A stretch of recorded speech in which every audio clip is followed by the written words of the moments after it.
In this video, I'm going to read and comment on the third chapter of Dr. Joseph Murphy's book, Think Yourself Rich. I already made 2 videos of the previous 2 chapters, so you might want to check that out. Although you need not watch them in the order it was written, because the chapters are fairly distinct from one another, and you can read them in any order you like. So without further ado, let's begin. How the rich gets richer and how you will join them.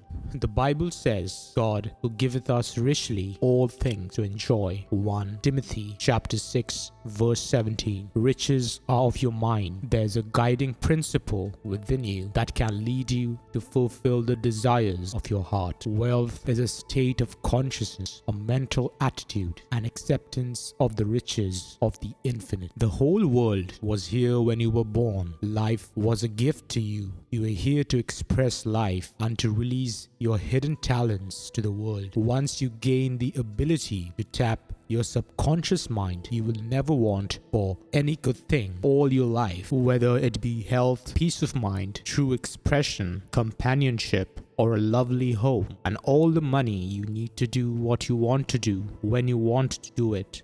Your subconscious offers you the infinite power to be rich, and the key is your own thought. Your thought is creative. Begin to think regularly and systematically of success, achievement, victory, abundance, and the good life. Thinking makes it so. So Dr. Murphy reiterates this idea that wealth or any form of abundance is a state of consciousness, as opposed to this traditional idea that it's something external to us that we acquire first, right? So this is a mental attitude and acceptance of the infinite. So when we accept the infinite, we aren't subscribing to this idea that this wealth is a zero-sum game, where if you get rich, someone else gets poor, or vice versa. I mean, it's not your concern how you should get the money. The idea is to embody the feeling first, right? And he also addresses this concept of creation is finished, which is a very important perspective, right? It's a very important shift that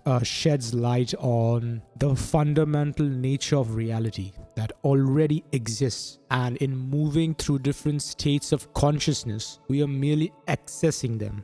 We aren't creating them, right? So there's a difference between creating something and accessing that which already exists, right? So if I ask you to create something, you'll find yourself inevitably being concerned with the exact process, how you'll concern yourself with the minute details, right? So when you think from the perspective of accessing that which already exists out there rather here, then you're merely concerned with moving, and it's a lot more simple, right? Life was a gift to you. You are here to express life and to release your hidden talents to the world. So you're not living life. Life is not happening to you, or life isn't something that you have on top of everything else, right? We look at life like it's something external to us, but the I am, or the infinite consciousness, is expressing life in 3D form. So the only thing we should concern ourselves with is to access them. And how do we do that? By tapping into our subconscious mind. So once we know how to access the infinity using our subconscious mind, you won't be concerning yourself with all these resources such as health, peace of mind, true expression, companionship externally. Like, you won't think in terms of that you need to overcome different case-specific challenges corresponding to these different forms of abundance, because they all are the same thing with respect to the infinite consciousness, or the I am. So this part is very common in all of these chapters, but so as simple as it is, it's very important to remind ourselves of this truth, because these simple ideas are often the most powerful ones. And you'll notice that it isn't that we don't know some of these, it's just that we forget. And so when we repeat these concepts again and again and explore them from different angles, we try to imprint this idea on our subconscious mind and make sure that we don't lose ourselves in the process, lose ourselves to 3-dimensional concepts.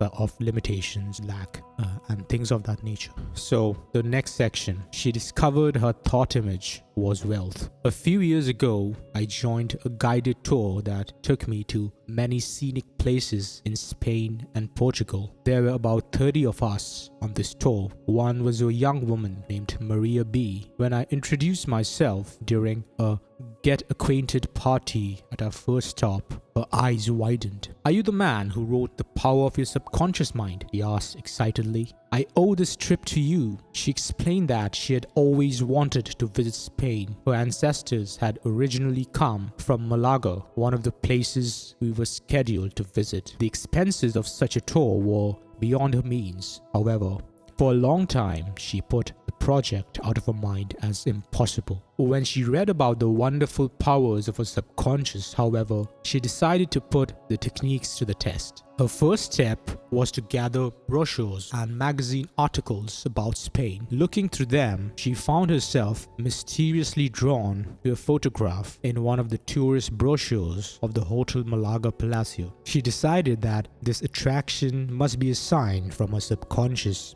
Every night before going to sleep, she would concentrate on the picture. Then she would place herself in a dreamy, receptive state of mind and imagine she was in that hotel. She visualized her room, the beautiful view from a window, the wonderful meals on the terrace, all in as much detail as possible. After she had followed this procedure for about a week, she happened to take the folder for one of the guided tours to work with her. As she was glancing through it before leaving for lunch, one of her co-workers, a young man whom she didn't know, saw it and remarked how much he wanted to see Spain. They went out to lunch together and discovered they had a great deal in common. Soon, they were dating seriously.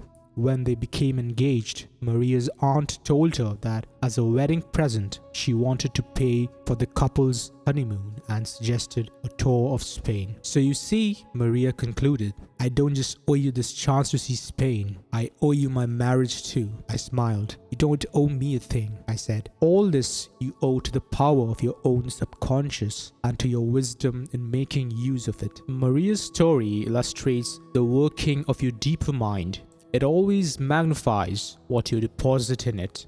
She visualized a trip to Malaga. She received not only that, but a new and fulfilling relationship.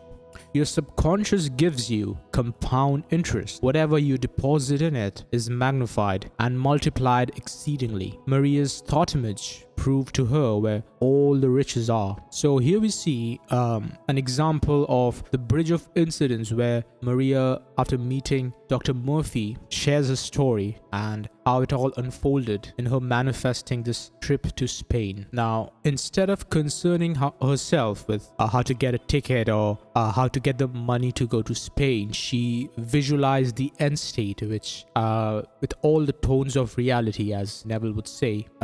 What she did was visualize during SATs in a dreamy, receptive state of mind and imagine her already being in that hotel with all the beautiful views that she could see, the meals with as much detail as possible. So another important highlight is that not only did she manifest her dream, right, through the bridge of incidents, she also manifested a relationship which she wasn't even asking for explicitly. So this story illustrates that there's a deeper mind that's constantly working above and beyond our conscious mind, and it always amplifies what you put into it, right? She visualized a trip to Malaga, Spain, but not only did she receive that in the most ideal manner possible, but also a new relationship through the bridge of incidents. So you see, abundance, the fundamental signature of abundance, is quite universal in the sense that you need not focus on the specifics of things, right? Now you can manifest like $100,000 or focus on an SP, but here we see that the broader you go, the easier it is for the subconscious mind to channel that outward into your 3D reality. Because in asking for broader things by focusing on a wider range of emotion or embodying this abundance mindset, the generic one, you're further removing the the constraints and tapping into even more possibilities when you trust your higher self. So the next story, how he invoked the law of increase. On the tour of Spain I just mentioned, we visited the city of Seville, which personifies the real Spain more than any other community in that country. Over 500,000 people here share a rich history that has included Venetians, Romans, Visigoths, and Moors, all of whom left their mark there. Seville's university was founded in 1502, and the city gave the world two of its greatest painters, Murillo and Velázquez. One of her guides was a friendly, intelligent young man who had a thorough knowledge of the city and its culture, along with a fund of interesting and amusing sidelights. As we were walking from a hotel to the cathedral, I said to him, "Where did you learn your English? You speak like a native." He grinned. "That's because I am," he said. "I grew up in New York City, in Queens." "Okay, then I'll rephrase my question," I said. "Where did you learn your Spanish? You speak like a native." "That's an interesting story," he replied. "My mom is Spanish, from right here in Seville. She and my dad met when he was stationed here with the Air Force. She always talked Spanish to me at home. And of course, New York has a lot of Spanish speakers, so I had plenty of chances to practice." "I can see that," I said. "But what brought you here?" "For as long as I can remember, I wanted to live in Europe and be a guide," he told me. "I used to read guidebooks the way other kids read mysteries. I loved to study maps. When I daydreamed, I'd daydream about walking through one of the great cities and looking at all the historic buildings. When I was 14, I decided I had to do something to make my dream become real. So I wrote it down on a piece of paper. I said I wanted to learn French and German so I could guide people from many countries around Spain and the rest of Europe. I carried the paper folded in my wallet, and every time I had some spare moments, I took it out and reread it. I told myself it wasn't a dream, it was a reality that simply hadn't happened yet. I was terrifically impressed by this young man's account. Without conscious knowledge of how the subconscious mind works, he had stumbled upon an effective way of invoking it. "Well, the fact that you are here taking us around proves that you were right," I remarked. "How did the fulfillment of your dream come about?" "Simple," he replied with another infectious grin. "So simple I never would have thought of it on my own. My mother's relatives wrote and asked if I'd like to come live with them while I went to high school in Seville. I jumped at it, of course, and when I got here, I learned that the university has a course of study for people who want to go into the tourist industry, so here I am. This guide's constant prayers, the God of heaven, he will prosper us." Nehemiah chapter 2 verse 20. By constantly dwelling on his written request, he succeeded in writing it in the tablets of his subconscious mind, which responded by bringing it to pass in its own unique way. So here we see the story of a young man who manifested living in Europe and be a guide, and he did this unknowingly without being aware of the power of his own subconscious mind. So this is almost our second nature, this idea of daydreaming, which Abraham Hicks talks about a lot. But fundamentally speaking, daydreaming and manifesting aren't all that different. But however, when we invalidate these scenes in our mind, when we daydream and put this label of them being fake, we essentially sort of water down all of our visualization practices. So this man who daydreamed about walking through one of the great cities and looking at all the historic buildings, he persisted in his daydreams. In the sense, he did not separate them out. And this is a very crucial sentence in this whole chapter. Rather, two of them, right? The two most important points that separate daydreams from manifesting, right? So this man, he did not traditionally daydream like in the way we are used to defining daydreams as like it's wishful thinking that isn't real, right? We often are discouraged from daydreaming because it's considered escaping our reality and not being able to face it. So what did this guy do that wasn't traditional daydream that resulted in him manifesting his desires? I wrote it down on a piece of paper. So this is scripting basically, right? And the second important sentence is says, I told myself it wasn't a dream. It was a reality that simply hadn't happened yet. So while I love the idea of daydreaming, you'll notice that a lot of us who were daydreamers as kids, they never really manifested realities corresponding to their daydream. And why is that? Because when you came back from your daydreams, you were assigning this label of the being fake, and your daydreams could have been incongruous, right? They could have been haphazard, very random, and not in alignment with your intention. So that is another component that you need to take into consideration. So it's not important for us to be consciously aware of the power of a subconscious mind, as long as we can use intermediaries to achieve the same. For example, there are many people who worship idols or worship different abstract ideas, and they are able to pray effectively. That is, believe in the outcome, right? There are different people who have different attitudes towards praying. Some beg and plead, some are quite confident. So you will see that even when people worship gods outside of themselves, some of them are able to achieve their dreams, while some are stuck in this loop of begging and pleading. So this is something that is a consequence of their personalities and their own attachment styles to different concepts, right? But what they do, the ones who successfully manifest after praying, they aren't really aware of the power of the subconscious, the power of the I am, but they are still able to manifest everything you want. So the key takeaway is that feeling is far more important. Convincing yourself is far more important than just applying techniques mindlessly and mechanically. So the next part, how to follow your state of mind. The Lord maketh poor and maketh rich. He bringeth low, lifteth up. 1 Samuel chapter 2 verse 7. The Lord is the lordly power of your subconscious mind, called the Father within. Your Lord is what dominates your thinking. If your dominant conviction is that you are entitled to all the good things of life, such as health, wealth, love, true expression, and abundant life, you will experience accordingly. On the other hand, if you feel that you are destined to be poor and that the good things of life are not for you, you are placing yourself in want, lack, frustration, and self-imposed bondage.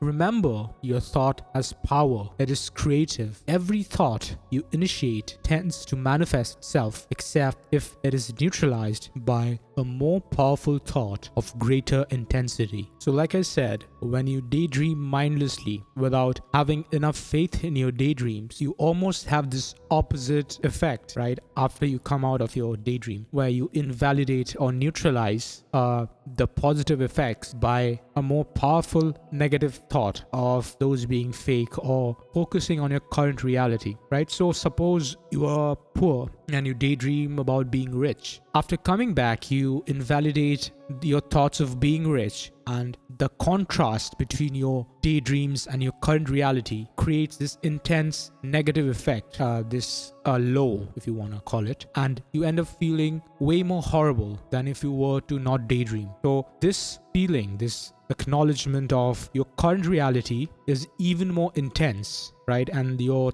negative thoughts are far more powerful compared to when you were just going through life in a neutral manner. So that is something you need to tackle consciously. However, in the previous example, we saw that the man, he did it seamlessly. Like, he almost knew how to go about, like he almost knew that his dreams were as real as his current tangible reality. All the men and women who garner more of the world's goods reveal a wealth consciousness and a joyous expectancy of the best. Everything you experience is due to the law of your mind. By dwelling on the idea of increased good and by nourishing it and sustaining it, a person draws more of the riches of life to himself. On the other hand, one who thinks only of decrease, lack, and limitation magnifies his or her loss. The law of your subconscious is to increase any idea implanted in it. The experience of the negative thinker will attract more and more loss. So this part is fairly straightforward, and we already discussed it, that if you focus on the riches of life, you magnify it, and even in some cases, like in the first example, you'll get even more abundance in often unrelated areas,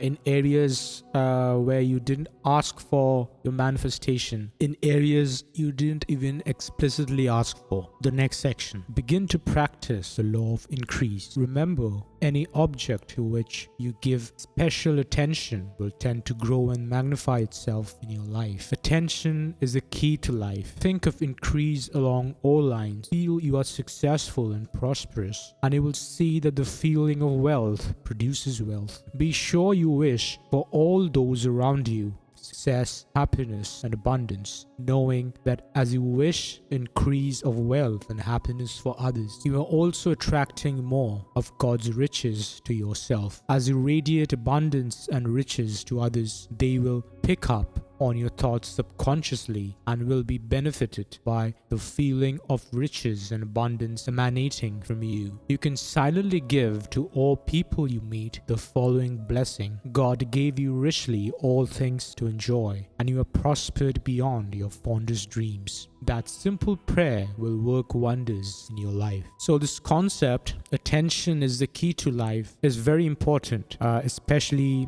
in explaining that there's no negative attention. Whether you hate something or love something, you're still focusing on that something, right? And you are manifesting more of it. So if you really want to avoid something, you must remove your attention. And Dr. Vadim Zealand, when he explains the concepts of pendulums, he explains this very thing, that your thought structures or any belief is like a pendulum. And if you push a pendulum, whether you are pushing it from left to right or right to left, it will still ultimately start swinging with an accelerated motion, right? So if you think that the right direction is positive and the left direction is negative, and so mathematically speaking, if the right is positive and the left is negative, you'll see that no matter which direction you push a pendulum, it will ultimately swing faster. And so this is the thing with attention. Even if you are thinking negatively, that you hate your current state of poverty, it won't result in you manifesting wealth and abundance automatically. Rather, will manifest more of what you hate. So it's important to think positively, as in think along the terms of what you want rather than hating what you don't want. Even though in a certain manner of speaking, hating the opposite of what you want might mean the exact same thing, right? As you wish increase of wealth and happiness for others, you are also attracting more of God's riches to yourself. So this is the law of karma in action, but this explains it further. So it's not like there's someone out there who's judging you and sort of giving you a gift as a result of you wishing others well. But the simple idea is that when you embody this state of riches, even in wishing for the happiness of others, right, you are essentially focusing on riches and abundance. And so you can't really separate yourself from some of these emotions such as abundance and riches.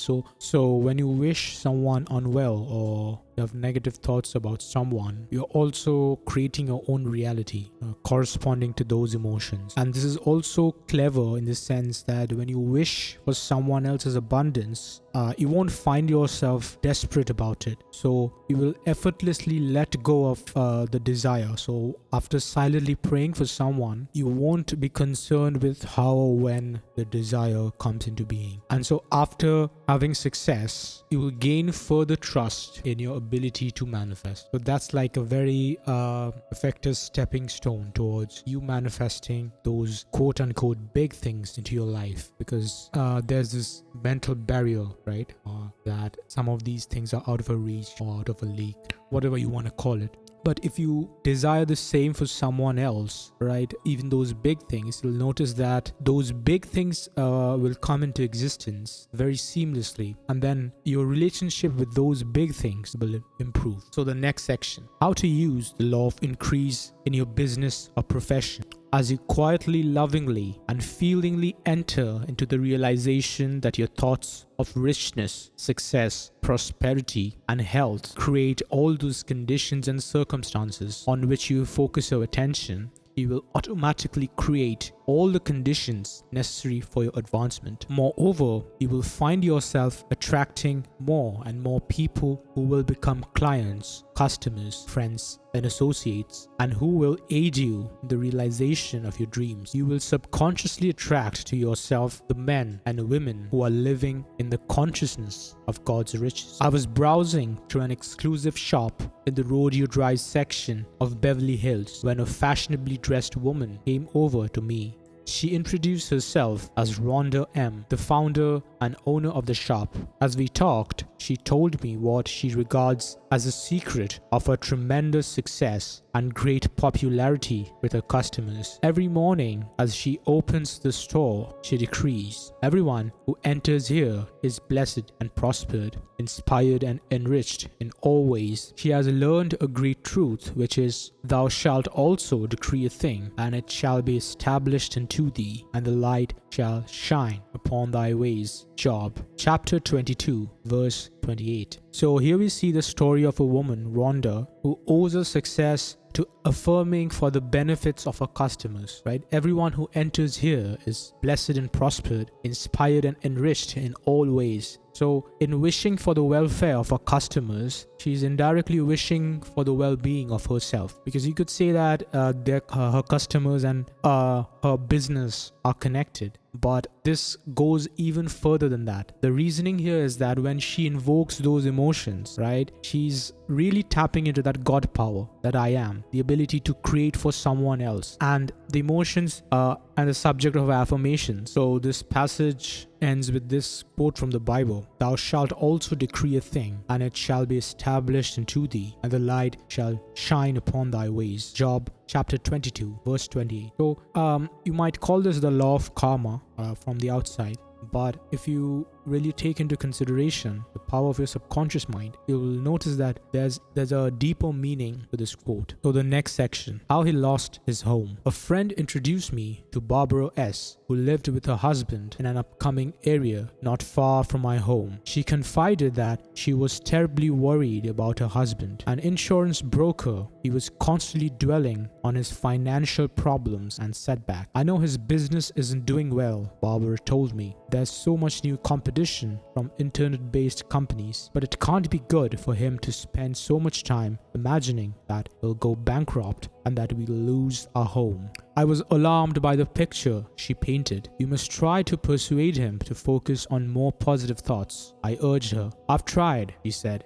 "He refuses to listen. It's almost as if he wants to fail so he can say, 'I told you so.'" A month or so later, my friend told me that Barbara's husband's firm had filed for bankruptcy and the home was for sale at under its market value.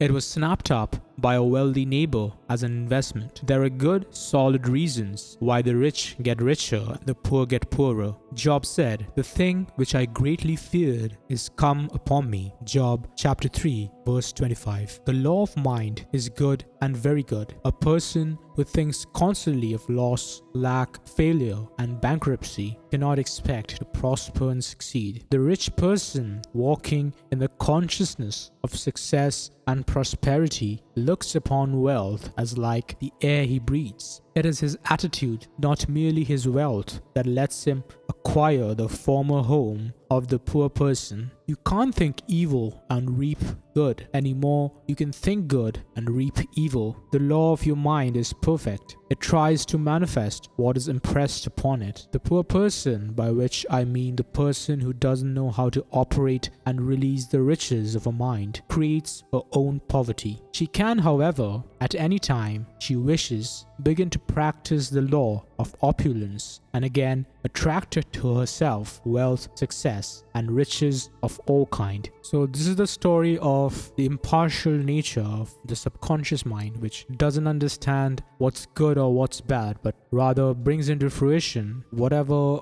aspect you're focusing on. So Barbara S.'s husband, a stockbroker, got extremely paranoid when there were these new competitors in the market with their internet-based businesses. And so instead of focusing on what he actually wanted, which is to survive or to make more money despite the competition, he ended up giving into his own paranoia. So Barbara, who was clearly aware of the implications of constant negative thinking, came to Dr. Murphy in order to consult. And Dr. Murphy got alarmed and asked her to persuade her husband to stop thinking along those terms, right? But a month or so later, her husband's fears had manifested itself into reality, and he went bankrupt, and he had to sell his own house at a price lower than the market value. Now, we can call this a failure story, but this is also a success story in some regard, because it wasn't like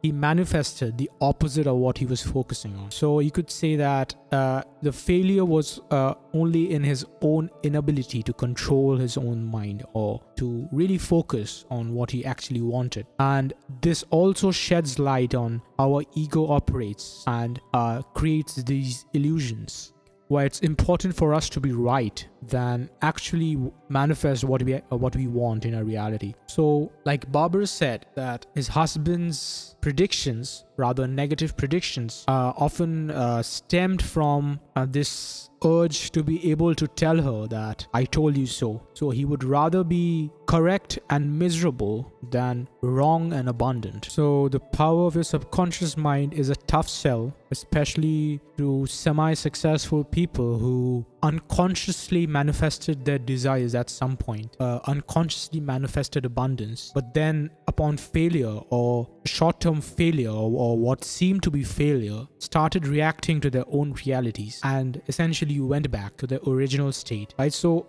it's very important for us to understand the inner workings and the mechanism behind the scenes, which is why if you give a lot of money to a poor person, he or she will manage to get back to where they were, because their own mindset and this wealth are almost incompatible, right? So there's this very powerful saying, you are what you are, not what you want. So if there's this incompatibility or contradiction between what you are and what you want, or what you are will always win in the end. So here we see this insurance broker who clearly came into some wealth because he could afford a house, and there's no mention of him being fundamentally poor or something. So clearly he had some wealth to begin with, but then he became the embodiment of poverty, of financial problems, setbacks, and so his reality ultimately caught up to him. So the next section, the rewards of being acquainted with the law of opulence. You can get acquainted with the qualities of an orange by tasting it and eating it. You can get acquainted with the riches of your subconscious by applying the law of opulence. A businessman said to me that the source of supply was within him, and he responded to his faith in the endless resources of the infinite riches of his subconscious mind. Every morning and every night, his prayer is,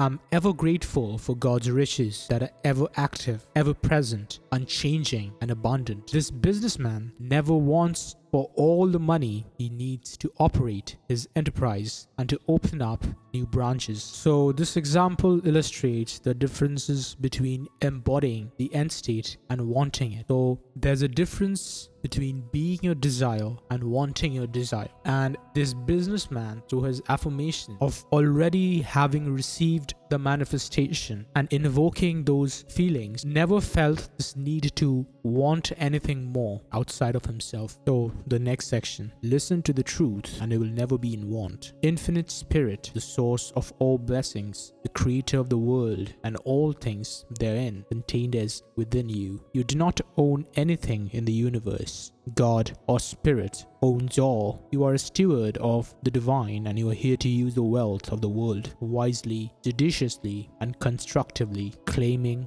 divine wisdom in your handling of all your earthly possessions. When you go on to another dimension, you cannot take with you anything but the treasures of wisdom, truth, and beauty that you have instilled in your subconscious mind. Your faith, confidence, and trust in the goodness of God and the joy of the Lord, that is your strength, represent the real riches you will take with you into the next stage of life. These are the treasures of heaven, your mind. The whole world is yours to enjoy. The cattle on 1,000 hills are yours. The songs of the birds are yours. You can enjoy the stars in the heavens. the morning dew, the dusk, and the dawn. You can turn your eyes to the hills, the mountains, and the valleys.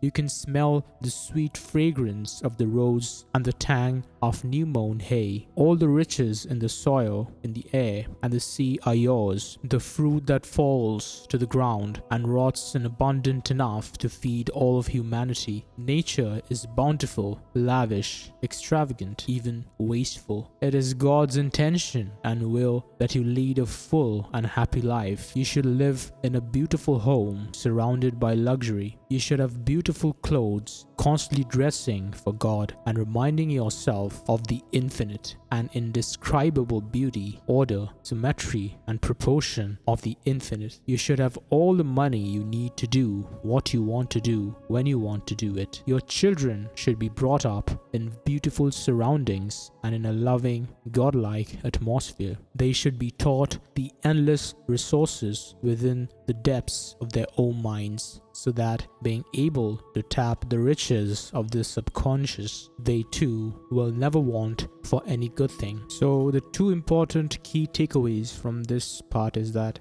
fundamentally God, or the infinite I Am, wants you to experience a life full and happy. It wishes for you to experience abundance, luxury, beautiful clothes, constantly dressing. So you shouldn't confuse the limitation of your 3D as the intention of God to keep you in this limitation. Rather, God became man so that man may become God. If you remember this quote from Never Got Art's teachings. So it's like God limited himself so that he can re-experience the self-discovery. And the second important takeaway is how your children should be brought up, right? We should condition our children's minds with this fundamental notion that we are the creators of our own reality and that things that are happening to us are only because it is a reflection of what we truly believe on the inside. So not all of our subconscious thoughts are very transparent. You can't read them like an open book, but if you really look at your world outside, which is a reflection, it gives us deep insights as to what our beliefs are. So the next section, how to tap the endless source of supply. Recognize the infinite source within your subconscious, then invoke the great law of opulence and increase as follows. God is the source of my supply, whether it is energy, vitality, creative ideas, inspiration, love, peace, beauty, right action, or wealth that I need. I know the creative powers of my subconscious can bring all these things into being. I am now appropriating mentally and experiencing buoyant health, harmony, beauty, right action, abundant prosperity, and all the riches of my deeper mind. I exude vibrancy and goodwill to all. I'm giving better service every day. God's riches are forever flowing into my experience, and there is always a divine surplus. All these thoughts are sinking down into my subconscious, and they are now coming forth as abundance, security, and peace of mind. It is wonderful. As you sow in your subconscious, so shall you reap. The Bible says, the wilderness and the solitary place shall be glad for them, and the desert shall rejoice and blossom as a rose. Isaiah chapter 35 verse 1. So this is essentially an affirmation that you can use to manifest wealth into your life. But before that, you must first recognize that the power is within you. Now, a lot of times we tend to affirm from a place of fear and blindly subscribe to this notion of cause and effect, where if we utter some words, if we mouth some affirmations, things will come into being despite not trusting in our own power. But that's completely untrue. As you sow in your subconscious, whatever you put into it, so shall you reap.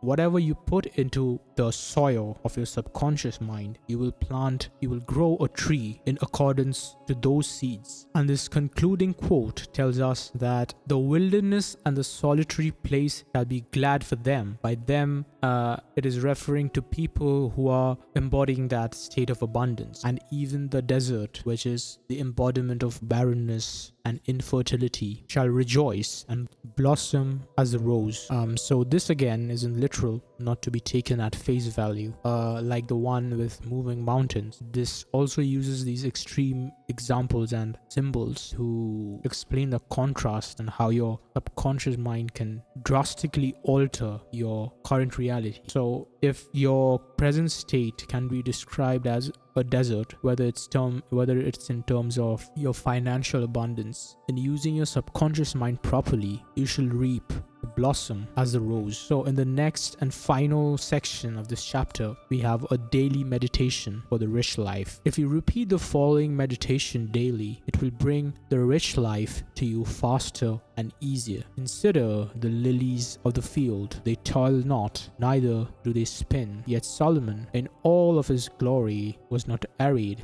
as one of these. Matthew chapter 6 verse 28. I know that God is prospering me in all ways. I'm now leading the abundant life because I believe in a God of abundance. I'm supplied with everything that contributes to my beauty, well-being, progress, and peace. I'm daily experiencing the fruits of the Spirit of God within me. I accept my good now. I walk in the light that all good is mine. I'm peaceful, poised, serene, and calm.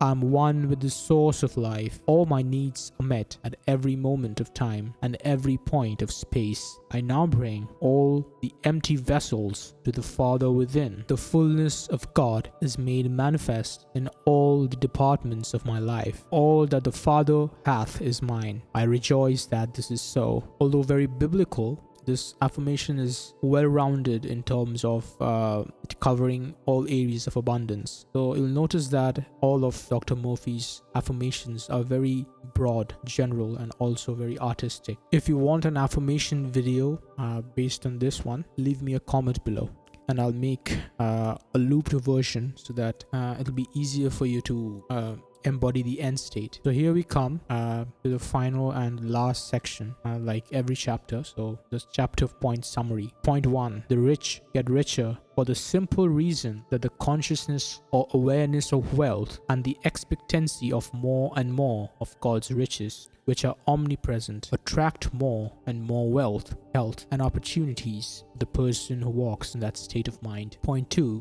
the thought image of wealth produces wealth. The thought image of a journey results in the opportunity to take it. A young woman began to visualize the experience of staying in a hotel in Spain. Her subconscious opened the way and magnified her impression of the journey into a honeymoon. Your subconscious always magnifies. Point 3: a young boy of 14 wrote down his dream of moving to Europe and studying to be a guide. He continued to meditate on what he had written and succeeded in writing his request on the book of life. His subconscious within him, his subconscious wisdom acted on the mind of his relatives, fulfilling all his desires. Point 4: enter into a consciousness of God's wealth, which is all around you. Live in the joyous expectancy of the best, and by the law of attraction, you will attract the riches of the infinite storehouse in your own subconscious mind. Keep thinking of prosperity, abundance, security, and increase in all things. Point 5: whatever you give attention to